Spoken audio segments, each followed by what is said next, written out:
निकट भविष्य में अग्रदूत निगम के पास एक बहुत ही उन्नत रोबोट कारखाना है जहां मिल्स नाम का साइबोर्ग काम करता है। नवीनतम मॉडलों की देखरेख करते समय वह अपने दिमाग में एक महत्वपूर्ण संदेश प्राप्त करती है। प्रशिक्षण सुविधा में अग्रदूत ने एसएआर या अध्ययन विश्लेषक कार्यक्रम के रूप में जाना जाने वाले मॉडल में कुछ विसंगतियों की खोज की है। मिल तुरंत अपने बॉस को रिपोर्ट करती है कि केवल एक दिन में 1.5 मिलियन के लिए रिप्रोग्राम गिनती हुई है, लेकिन वह सिर्फ उसे बधाई देता है। बाद में एक सैन्य अड्डे पर कैप्टन बुक्स को ड्रिफ्टर से पता चलता है कि उन्हें दूर के द्वीप पर 2 दिनों के लिए प्रशिक्षण अभ्यास पर भेजा जा रहा है। बुक्स इस बारे में खुश नहीं है क्योंकि उनकी टीम पहले से ही पिछले 4 बार प्रशिक्षण पर है, लेकिन उनके पास पालन करने के अलावा कोई विकल्प नहीं है। बाहर जाने पर उसे मिल्स द्वारा संपर्क किया जाता है, जिसने समझाया कि वह भी आ रही है क्योंकि उसे प्रशिक्षण हार्डवेयर की जांच करनी चाहिए। बुक्स उस पर भरोसा नहीं करता है और सोचता है कि अग्रदूत ने उसे टीम पर नजर रखने के लिए भेजा था। एक बार जब विमान उड़ान भरता है तो मिल्स प्रत्येक टीम के सदस्य के बारे में अधिक जानने के लिए अपने स्कैनर का उपयोग करता है, यह देखते हुए कि रॉबिन्सन की आंखों पर तकनीकी प्रत्यारोपण होते हैं जब वह उस पर अपनी राइफल रखता है और कहता है कि वह उसे देखता है। मिल्स ने हथियार को सिर्फ एक हैकिंग लुक के साथ निरस्त कर दिया, यह इंगित करते हुए कि अगर वह चाहती तो वह इसे दूर से आने। बुक्स टीम को याद दिलाता है कि उनकी निगरानी की जाएगी, इसलिए उन्हें व्यवहार करना चाहिए। मिल्स आश्चर्यचकित है कि वह अब वैश्विक नेटवर्क तक नहीं पहुंच सकती है और उसके पास लोकल 1 में बदलने के अलावा कोई विकल्प नहीं है। टीम प्रशिक्षण केंद्र पर पहुंचती है। हालांकि उन्हें कहीं भी एक भी व्यक्ति नहीं मिल रहा है, इसलिए उन्हें आश्चर्य है कि उनकी निगरानी कौन कर रहा है। जैसे ही विमान उड़ान भरता है, मिल्स बुक्स से पूछता है कि क्या उसके पास कोई ग्राउंड सपोर्ट या रेकॉन है, लेकिन वह नहीं करता है। सुविधा में एक गलियारे को पार करने के बाद टीम एक जंगल खोजने के लिए बाहर आती है। उन्होंने एक ड्रोन स्थापित किया और फिर वे पीछे मिल्स के साथ फैलते हुए आगे बढ़ते हैं। वह पेड़ों के बीच एक अज्ञात ड्रोन को देखती है, लेकिन वह कुछ नहीं कहती है। जल्द ही वे प्रशिक्षण स्थल पाते हैं और अपने पदों पर जाना शुरू कर देते हैं। केवल अचानक अजीब निगरानी ड्रोन से घिरे होते हैं। ड्रिफ्टर अपने हथियार उठाता है, लेकिन मिल उसे रोकता है क्योंकि वह बताती है कि इन ड्रोनों को क्वांटम संशोधित किया गया है, जिसका अर्थ है कि उनके पास ऑपरेटर नहीं है। ड्रोन उन्हें कुछ सेकंड के लिए देखते हैं, लेकिन कुछ नहीं करते हैं, इसलिए बुक्स सभी को चलते रहने का आदेश देते हैं। कुछ क्षण बाद वे अंततः अपने लक्ष्य पाते हैं और अपने बहुत ही बुनियादी रोबोटों को देखकर निराश होते हैं। वे जल्दी से हमले की योजना बनाते हैं और गोलियों से लेकर वास्तविक रॉकेट तक, ड्रोन तक विभिन्न प्रकार के हथियारों के साथ आंख खोलने के लिए फैल जाते हैं। सभी रणनीतियों को कुछ ही सेकंड में रिकॉर्ड करें। सभी लक्ष्यों को नष्ट कर दिया गया है। इस बीच मिल्स एक ड्रोन का पीछा करने का फैसला करता है और अंततः असर के पार आता है, इसलिए वह तुरंत इसे एक्सेस करने की कोशिश करती है। वह बहुत उलझन में है जब वह अपनी प्रोग्रामिंग को देखने में सक्षम नहीं है और मामलों को बदतर बनाने के लिए एसएआर अचानक मुड़ जाता है और खुलासा करता है कि उसके सिर पर खून है। जैसे ही वह अपनी आंखें बंद करती है, मिल्स यूनिट के प्रशिक्षण कार्यक्रम से कुछ फुटेज देखती है और एसएआर को विभिन्न लोगों को उनके चेहरे पर गोली मारते हुए देखकर परेशान हो जाती है। जब वह अपनी आंखें खोलती है तो एसएआर चला जाता है, इसलिए मिल्स टीम में वापस चला जाता है। शाम को टीम शिविर लगाती है और मिल्स पर चर्चा करते हुए ब्रेक लेती है। वर्तमान में वह अकेले बैठी है और उसके द्वारा एकत्र की गई जानकारी का विश्लेषण कर रही है। ड्रिफ्टर उस पर जांच करता है और इस तथ्य पर टिप्पणी करता है कि रेडियो काम नहीं करता है, लेकिन मिल्स वैश्विक नेटवर्क तक पहुंचने में सक्षम नहीं है, जिसका अर्थ है कि कुछ निश्चित रूप से उनके प्रसारण को अवरुद्ध कर रहा है। फिर ड्रिफ्टर मिल्स से उसकी चिप के बारे में पूछता है, इसलिए वह अपनी कहानी साझा करती है। जब वह 11 साल की थी तो उसे पक्षाघात था, इसलिए उसने अग्रदूत से एक प्रायोजन स्वीकार किया जिसने उसे ठीक कर दिया। बाद में ड्रिफ्टर बुक्स को रिपोर्ट करता है कि मिल्स के पास अल्पविराम भी नहीं है, इसलिए बुक्स इस अभियान जहां हर कोई बिस्तर पर जाता है। मिल्स नोटिस करता है कि जंगल में अभी भी बहुत सारे ड्रोन हैं। जब मिल्स सोता है, एसएआर से उसे मिला अजीब फुटेज उसकी आंखों में खेलता रहता है। इस बीच लॉफ्टस निगरानी रख रहा है जब वह अचानक एक ड्रोन से संपर्क करता है, लेकिन वह बस इसे दूर जाने के लिए कहता है। ड्रोन वापस उड़ता है, केवल पेड़ों के बीच कुछ प्रकट करने के लिए। यह एसएआर है जो तुरंत उसके बाद आता है। लॉफ्टस शिविर में खुद का बचाव करने के लिए आंख खोलने में संकोच नहीं करता है। मिल्स जाग जाता है जब वह सभी को कुछ अजीब शोर पर बहस करते हुए सुनती है और गुडविन कसम खाता है कि उसने लॉफ्टस को गायब देखा था। टीम लॉफ्टस की तलाश के लिए जंगल में प्रवेश करती है, लेकिन यह सुबह तक नहीं होता है कि उन्हें घास पर कुछ खून मिलता है। इस सुराग के बाद वे एक पेड़ के खिलाफ लॉफ्टस शरीर को खोजने के लिए परेशान है।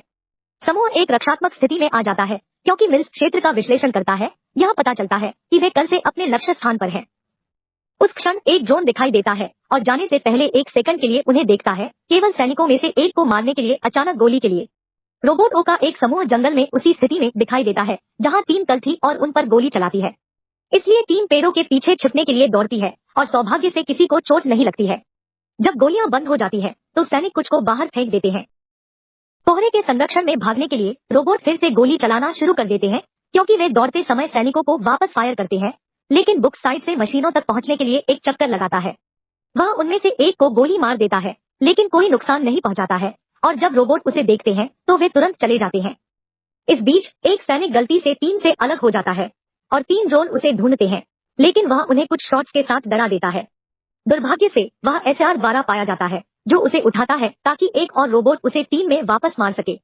बुक्स बताते हैं कि उन्होंने जो रोबोट देखे वे कल की तुलना में अधिक उन्नत है, और मिल्स को उन सभी को बंद करने का आदेश देते हैं। हालांकि मिल का कहना है कि वह नहीं कर सकती क्योंकि एक प्रोग्रामिंग त्रुटि है, इसलिए वह वर्तमान में संभावनाओं को चला रही है। बुक्स उस पर विश्वास नहीं करता है और बताता है कि गलतियां उस समय इतनी कुशल नहीं है। रॉबिन्सन अपने लापता सैनिक की तलाश से लौटता है, लेकिन उसे केवल अपना हेलमेट मिला है।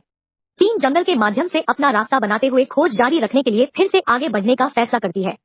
बुक्स इस बारे में सोचना बंद नहीं कर सकता कि रोबोटों ने उन्हें क्यों जाने दिया, बजाय उन सभी को मारने के। कि क्या ऐसा इसलिए था क्योंकि मिल्स उनके साथ थे?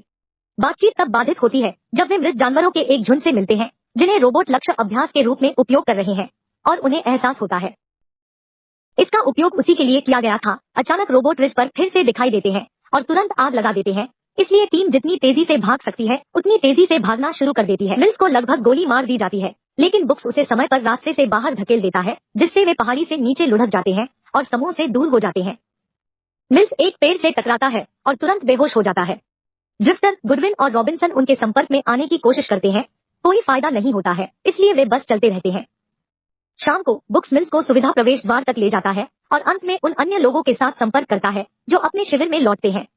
तीनों उसके पास जाना चाहते हैं, लेकिन बुक्स उन्हें रहने का आदेश देता है क्योंकि अंधेरा उन्हें रोबोट के लिए आसान शिकार बना देगा। इसके बजाय वे सुबह में फिर से इकट्ठा होने के लिए सहमत हुए। कुछ क्षण बाद एक ड्रोन दिखाई देता है और जाने से पहले 1 सेकंड के लिए बुक्स को देखता है। चिंतित बुक्स मिल्स को पकड़ लेता है और एसआर के करीब आते ही दीवार के पीछे छिप जाता है। हालांकि रोबोट केवल कुछ ऐसा सक्रिय करता है जो मिल्स को थोड़े समय के लिए अपनी आंखें खोलता है, जैसे कि जानकारी का आदान प्रदान किया जा रहा हो। फिर एसआर बस चला जाता है। अगली सुबह मिल्स जागता है और बुक्स उसे बताता है कि कल रात क्या हुआ था। मिल्स का कहना है कि उन्हें उस एसआर को खोजने की जरूरत है, लेकिन जब बुक्स पूछता है कि क्यों, तो वह असमर्थ है।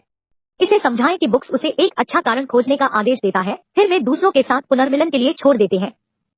हर कोई ठीक है, और ड्रिफ्टर बताते हैं कि उन्हें आश्चर्यजनक रूप से ट्रैक नहीं किया गया था, भले ही रोबोट आसानी से ऐसा कर सकते थे।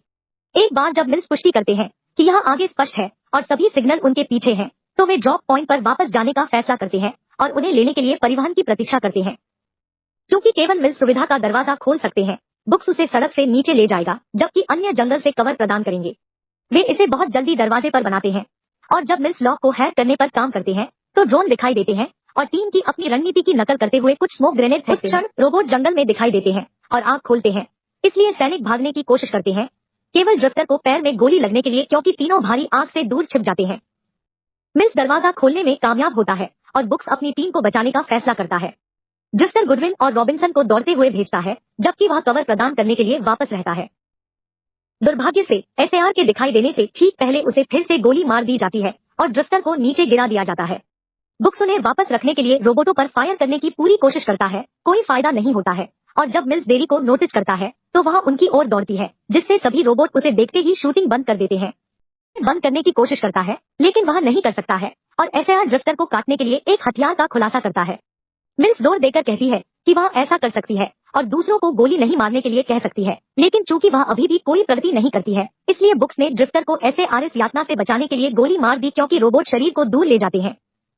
टीम आखिरकार सुविधा में प्रवेश करती है और मिल अचानक बुक्स में स्नैप करती है कि उसने इन रोबोटों को बनाया है। इस द्वीप का उपयोग आमतौर पर मरीन द्वारा मिल्स नाक में प्रशिक्षित करने के लिए किया जाता है। बुक्स टीम से अनुरोध किया गया था, लेकिन वह कसम खाती है कि उसे नहीं पता कि क्यों। उसके रोबोट प्रोटोटाइप का आमतौर पर यहाँ भी परीक्षण किया जाता है, लेकिन कोड उससे कहीं अधिक उन्नत हो गए हैं। मानव सैनिकों के प्रतिस्थापन के रूप में माना जाता है, इसलिए वे लोगों की तरह खुद को सीखते हैं और सुधारते हैं। बुक्स यह सब सुनकर गुस्से में है और कहता है कि यह मिल की गलती है कि उसके आदमी मर चुके हैं। उस समय वे नोटिस करते हैं कि रोबोट धीरे धीरे सामने के दरवाजे को काट रहे हैं, इसलिए उन्हें बेहतर रक्षात्मक स्थिति खोजने की आवश्यकता है। मिल्स दूसरे कमरे के लिए एक दरवाजा खोलता है और जब वह रोशनी चालू करती है तो वे एसआर रोबोटों की एक पूरी सेना को खोजने के लिए भयभीत होते हैं। शुक्र है वे सभी बंद है, इसलिए मिल्स एक और दरवाजा खोलता है और वे एक कमरे में चले जाते हैं जहां उन्हें सभी सुविधा कर्मचारियों के शव मिलते हैं। मिल्स कंप्यूटर से जुड़ता है। बाहरी दुनिया सोबुच वहां से रोबोट को धीमा करने की योजना बनाना शुरू कर देता है। अचानक मिल्स वहां से चला जाता है, सैनिकों को उसका पीछा करने से रोकने के लिए उसके पीछे दरवाजा बंद कर देता है।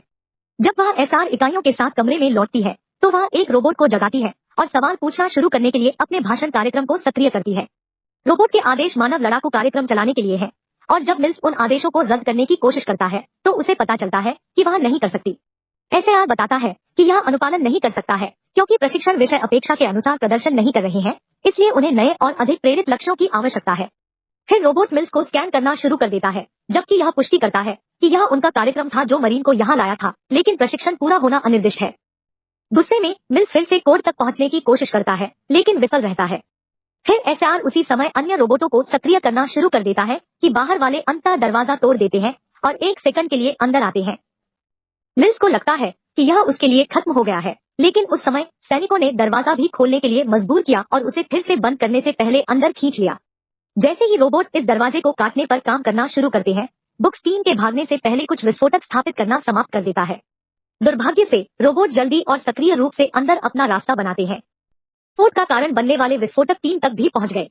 मिल्स एक विद्युत चुंबकीय गड़बड़ी से भी प्रभावित होता है, जिसका अर्थ है कि रोबोट ईएमपी ग्रेनेड ले जा रहे हैं। सौभाग्य से टीम अपना रास्ता बनाने का प्रबंधन करती है और एक प्रशिक्षण क्षेत्र की खोज करती है जो एक शहर का अनुकरण करती है।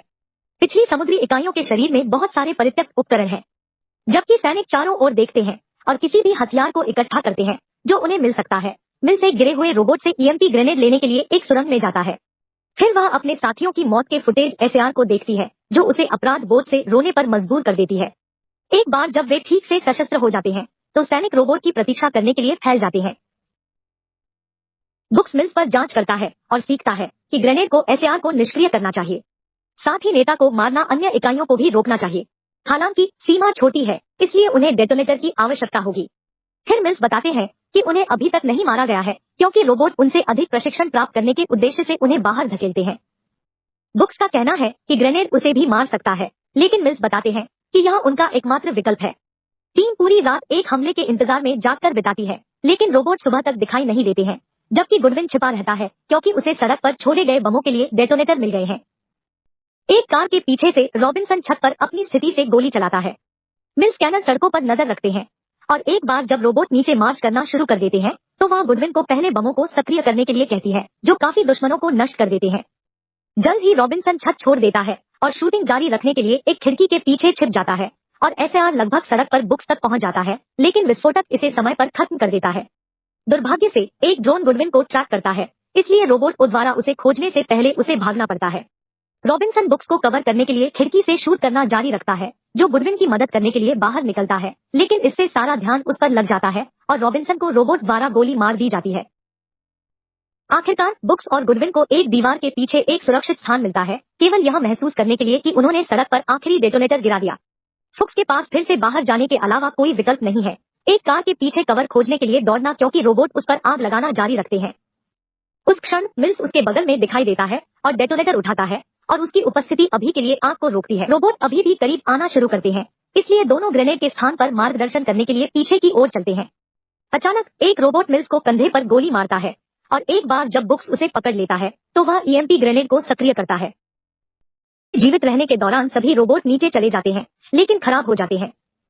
दुर्भाग्य से एसआर जल्द ही ठीक हो जाता है और उनके बाद आता है, इसलिए बुके मिल्स को इमारत के अंदर स्प्रिंग करता है। जैसे ही वह फिर से हिलने में सक्षम होती है, बुक्स उसे सीढ़ियों पर रहने के दौरान जाने के लिए कहता है, रोबोट पर गोली चलाता है। लगभग कोई ऊर्जा नहीं बची है। मिल्स रॉबिन्सन के शरीर को खोजने के लिए फर्श के माध्यम से रेंगता है, जबकि बुक्स गोलियों से बाहर निकलता है और एसआर उसे कमरे में भी फेंक देता है। हालांकि एसआर ने बुक्स को मारने से इनकार कर दिया क्योंकि इसे अभी भी कार्यक्रम को पूरा करने के लिए अधिक डेटा की आवश्यकता है और इसके बजाय मिल्स के पीछे जाता है। रोबोट मिल्स के ऊपर खड़ा है क्योंकि वह उससे पहचान की मांग करता है, लेकिन मिल्स मानव और दूर से रॉबिन्सन की राइफल को गोली मारने से पहले सही क्षण का धैर्यपूर्वक इंतजार करता है। जैसे ही एक क्षतिग्रस्त एसआर जमीन पर गिरता है, यह मिल्स आईज से जुड़ता है और कुछ जानकारी डाउनलोड करता है। अंत में मिल्स बंद होने के समय निष्क्रिय हो जाता है। कुछ क्षण बाद एक विमान आखिरकार बुक्स, गुडविन और मिल्स को लेने के लिए आता है। जब वे बोर्ड करने के लिए तैयार होते हैं, मिल्स की आंखें खुलती हैं, जिससे पता चलता है कि एसआरएस मिशन प्रोटोकॉल अब उसके पास है। सदस्यता लेना और सूचनाओं को चालू करना सुनिश्चित करें ताकि आप इस तरह के अधिक वीडियो देख सकें। देखने के लिए धन्यवाद।